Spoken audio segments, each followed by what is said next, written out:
नमस्कार विद्यार्थी मित्रांनो, के एस अकॅडमी यूट्यूब चॅनलवर आपल्या सर्वांचे स्वागत आहे. आजच्या व्हिडिओमध्ये आपण येणाऱ्या महाराष्ट्रातील सर्वच भरतींकरिता अत्यंत महत्त्वपूर्ण काही प्रश्न पाहणार आहोत. तर मित्रांनो, व्हिडिओ शेवटपर्यंत बघायचा आहे आणि व्हिडिओ आवडल्यास व्हिडिओला लाईक आणि चॅनलला सबस्क्राईब करायचं आहे. का तर मित्रांनो, तुम्हाला असेच महत्त्वपूर्ण व्हिडिओ नक्कीच पाहायला मिळतील. तर मित्रांनो, व्हिडिओला सुरुवात करूया. प्रश्न क्रमांक पहिला, भारतात मुघल सत्ता कोणी स्थापित केली? भारतात मुघल सत्ता कोणी स्थापित केली? तर ऑप्शन क्रमांक एक, बाबर यांनी भारतामध्ये मुघल सत्ता स्थापित केली, हे आपले करेक्ट आन्सर होईल. प्रश्न क्रमांक दुसरा, महाभारतात धृतराष्ट्र या राजाच्या पत्नीचे नाव काय होते? महाभारतात धृतराष्ट्र या राजाच्या पत्नीचे नाव काय होते? तर ऑप्शन क्रमांक तीन, गांधारी असे होते, हे आपले करेक्ट आन्सर होईल. प्रश्न क्रमांक तिसरा, मराठ्यांचे पहिले अरमार प्रमुख कोण होते? मराठ्यांचे पहिले अरमार प्रमुख कोण होते? तर ऑप्शन क्रमांक एक, कान्होजी आंग्रे हे आपले करेक्ट आन्सर होईल. प्रश्न क्रमांक चौथा, लोकमान्य टिळक यांनी कोणते वृत्तपत्र सुरू केले? लोकमान्य टिळक यांनी कोणते वृत्तपत्र सुरू केले? तर ऑप्शन क्रमांक एक, केसरी हे वर्तमानपत्र सुरू केले, हे आपले करेक्ट आन्सर होईल. प्रश्न क्रमांक पाचवा, आनंदवन संस्थेची स्थापना कोणी केली? आनंदवन संस्थेची स्थापना कोणी केली? तर ऑप्शन क्रमांक चार, बाबा आमटे यांनी आनंदवन या संस्थेची स्थापना केली, हे आपले करेक्ट आन्सर होईल. प्रश्न क्रमांक सहावा, या संतांनी सर्वाधिक स्वातंत्र्याचे महत्त्व जनतेला समजावले. या संतांनी आपल्या कृतीतून सर्वाधिक स्वातंत्र्याचे महत्त्व जनतेला समजावले. तर ऑप्शन क्रमांक एक, संत गाडगे बाबा हे आपले करेक्ट आन्सर होईल. प्रश्न क्रमांक सातवा, वंदे मातरम हे गीत कोणी लिहिले? वंदे मातरम हे गीत कोणी लिहिले? तर ऑप्शन क्रमांक एक, बंकिमचंद्र चॅटर्जी यांनी वंदे मातरम हे गीत लिहिले, हे आपले करेक्ट आन्सर होईल. प्रश्न क्रमांक आठवा, चले जाव चळवळ कोणत्या वर्षी सुरू झाली? चले जाव चळवळ कोणत्या वर्षी सुरू झाली? तर ऑप्शन क्रमांक एक, चले जाव चळवळ ही 1942 या वर्षी झाली, हे आपले करेक्ट आन्सर होईल. प्रश्न क्रमांक नववा, पुणे करार कोणामध्ये घडून आला? पुणे करार कोणामध्ये घडून आला? तर ऑप्शन क्रमांक दोन, डॉक्टर बाबासाहेब आंबेडकर आणि महात्मा गांधी यांच्यामध्ये पुणे करार घडून आला, हे आपले करेक्ट आन्सर होईल. प्रश्न क्रमांक दहावा, असहकार आंदोलन 1920 साली कुठल्या अधिवेशनातून सुरू झाले? असहकार आंदोलन 1920 साली कुठल्या अधिवेशनातून सुरू झाले? तर ऑप्शन क्रमांक चार, नागपूर या अधिवेशनातून सुरू झाले, हे आपले करेक्ट आन्सर होईल. प्रश्न क्रमांक अकरावा, कोसबाडच्या टेकडीवरून हा ग्रंथ कोणी लिहिला? कोसबाडच्या टेकडीवरून हा ग्रंथ कोणी लिहिला? तर ऑप्शन क्रमांक एक, अनुताई वाघ हे आपले करेक्ट आन्सर होईल. प्रश्न क्रमांक बारावा, भारताचे लोहपुरुष म्हणून कोणास ओळखले जाते? भारताचे लोहपुरुष म्हणून कोणास ओळखले जाते? तर ऑप्शन क्रमांक एक, सरदार वल्लभभाई पटेल हे आपले करेक्ट आन्सर होईल. प्रश्न क्रमांक तेरावा, स्वतंत्र भारताच्या झेंड्याचे जनक म्हणून कोणाचा उल्लेख होतो? स्वतंत्र भारताच्या झेंड्याचे जनक म्हणून कोणाचा उल्लेख होतो? तर ऑप्शन क्रमांक तीन, मॅडम भिकाजी कामा हे आपले करेक्ट आन्सर होईल. प्रश्न क्रमांक चौदावा, कृष्णाकाठ हे आत्मचरित्र कोणी लिहिले? कृष्णाकाठ हे आत्मचरित्र कोणी लिहिले? तर ऑप्शन क्रमांक तीन, यशवंतराव चव्हाण यांनी कृष्णाकाठ हे आत्मचरित्र लिहिले, हे आपले करेक्ट आन्सर होईल.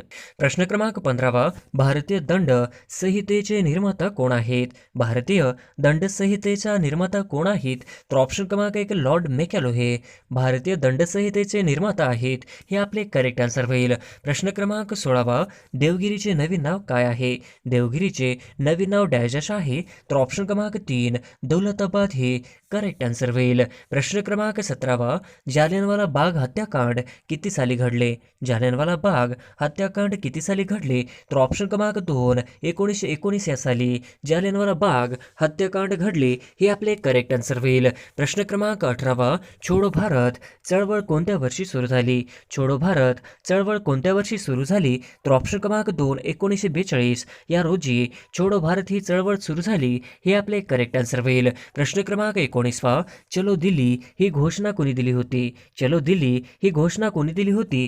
तर ऑप्शन क्रमांक चार, नेताजी सुभाषचंद्र बोस यांनी ही घोषणा दिली होती? हे आपले करेक्ट आन्सर होईल. प्रश्न क्रमांक 20वा, भव्य स्नानगृहाचे अवशेष डॅश येथे सापडले. भव्य स्नानगृहाचे अवशेष डॅश येथे सापडले. तर ऑप्शन क्रमांक 3, मोहनजोदडो या ठिकाणी भव्य स्नानगृहाचे अवशेष सापडले. हे आपले करेक्ट आन्सर होईल. प्रश्न क्रमांक 21वा, हडप्पा संस्कृती ही डॅश संस्कृती होय.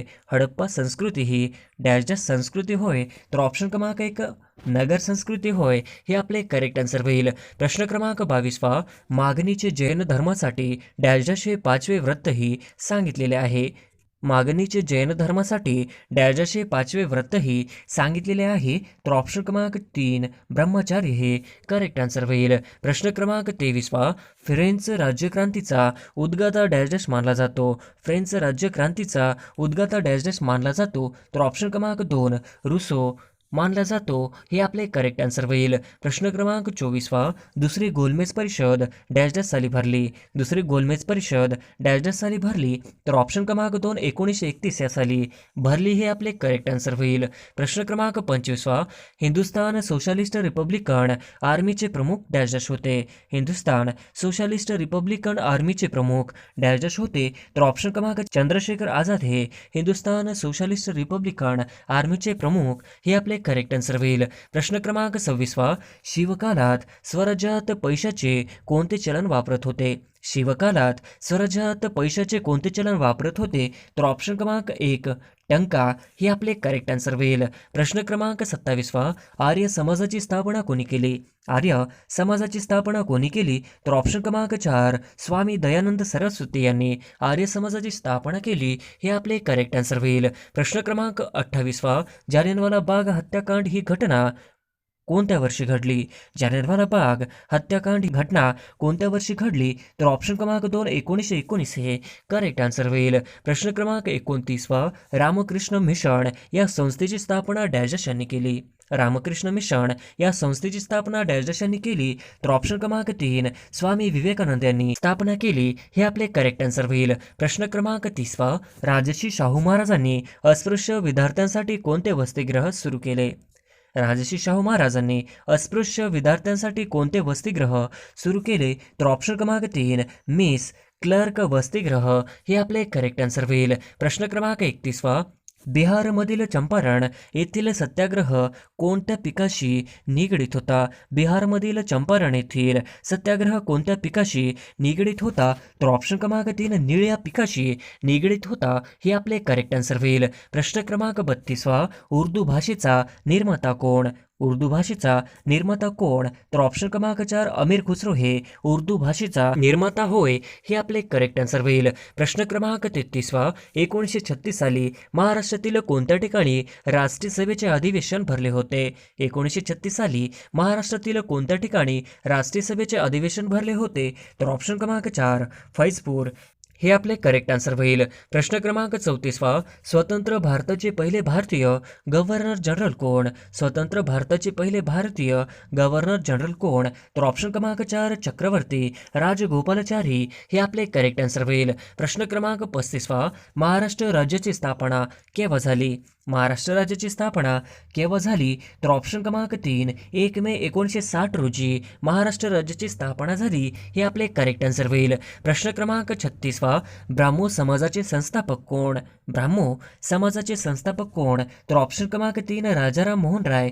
हे आपले करेक्ट आन्सर होईल. प्रश्न क्रमांक 37वा, कोकणचे गांधी म्हणून कोणास ओळखले जाते. कोकणचे गांधी म्हणून कोणास ओळखले जाते. तर ऑप्शन क्रमांक 3, अप्पासाहेब पटवर्धन हे ओळखले जातात. हे आपले करेक्ट आन्सर होईल. प्रश्न क्रमांक 38वा, नकुल व सहदेव हे कोणाचे पुत्र आहेत. नकुल व सहदेव हे कोणाचे पुत्र आहेत. तर ऑप्शन क्रमांक 2, मार्दी. हे आपले करेक्ट आन्सर होईल. प्रश्न क्रमांक 39वा, पंचशील तत्वे 1954 साली डॅश यांनी अधिकृतपणे मांडली. पंचशील तत्वे 1954 साली डॅश यांनी अधिकृतपणे मांडली. तर ऑप्शन क्रमांक 1, पंडित जवाहरलाल नेहरू यांनी अधिकृतपणे मांडली. हे आपले करेक्ट आन्सर होईल. प्रश्न क्रमांक 40वा, कायमधारा पद्धत कोणी सुरू केले. कायमधारा पद्धत कोणी सुरू केले. तर ऑप्शन क्रमांक 3, लॉर्ड कॉर्नवॉलिस यांनी कायमधारा पद्धत सुरू केले. हे आपले करेक्ट आन्सर होईल. प्रश्न क्रमांक 41वा, भारताने आतापर्यंत किती वेळा आण्विक चाचण्या घेतल्या आहेत? भारताने आतापर्यंत किती वेळा आण्विक चाचण्या घेतल्या आहेत? तर ऑप्शन क्रमांक 2 2 वेळा हे आपले करेक्ट आन्सर होईल. प्रश्न क्रमांक 42 भारतीय इंडियन सिव्हिल सर्व्हिसेसचे जनक कोण? भारतीय इंडियन सिव्हिल सर्व्हिसेसचे जनक कोण? तर ऑप्शन क्रमांक 2 लॉर्ड कॉर्नवॉलिस हे भारतीय इंडियन सिव्हिल सर्व्हिसेसचे जनक आहेत. हे आपले करेक्ट आन्सर होईल. प्रश्न क्रमांक 43 खालीलपैकी कोणाला कम्प्युटरचा पितामह म्हटले जाते? खालीलपैकी कोणाला कम्प्युटरचा पितामह म्हटले जाते? तर ऑप्शन क्रमांक 2 चार्ल्स बॅबेज यांना कम्प्युटरचा पितामह म्हटले जाते. हे आपले करेक्ट आन्सर होईल. प्रश्न क्रमांक 44 सर्वप्रथम आधुनिक संगणकाचा शोध केव्हा लागला? सर्वप्रथम आधुनिक संगणकाचा शोध केव्हा लागला? तर ऑप्शन क्रमांक 1 1946 हे करेक्ट आन्सर होईल. प्रश्न क्रमांक 45 संगणकाला नियंत्रण करणाऱ्या भागाला काय म्हणतात? संगणकाला नियंत्रण करणाऱ्या भागाला काय म्हणतात? तर ऑप्शन क्रमांक 3 CPU म्हणतात. हे आपले करेक्ट आन्सर होईल. प्रश्न क्रमांक 47 भारतात प्रथम ई लोक कोर्ट कोणत्या राज्यात आयोजित केली गेली होती? भारतात प्रथम ई लोक कोर्ट कोणत्या राज्यात आयोजित केली होती? तर ऑप्शन क्रमांक 2 छत्तीसगड हे आपले करेक्ट आन्सर होईल. प्रश्न क्रमांक 48 निळा सत्यनारायण या महाराष्ट्राच्या पहिल्या महिला डॅश डॅश होत्या? निळा सत्यनारायण या महाराष्ट्राच्या पहिल्या महिला डॅश डॅश होत्या? तर ऑप्शन क्रमांक 1 निवडणूक आयुक्त हे करेक्ट आन्सर होईल. प्रश्न क्रमांक 49 आशियातील सर्वात मोठा ऊर्जा प्रकल्प कुठे उभारण्यात आला? आशियातील सर्वात मोठा ऊर्जा प्रकल्प कुठे उभारण्यात आला? तर ऑप्शन क्रमांक 1 मध्य प्रदेश या ठिकाणी उभारण्यात आला. हे आपले करेक्ट आन्सर होईल. प्रश्न क्रमांक 50 देशात पहिले ई चलन डॅश डॅश हे पोलिसांनी सुरू केले? देशात पहिले ई चलन डॅश डॅश हे पोलिसांनी सुरू केले? तर ऑप्शन क्रमांक 3 बँगलोर पोलीस यांनी सुरू केले. हे आपले करेक्ट आन्सर होईल.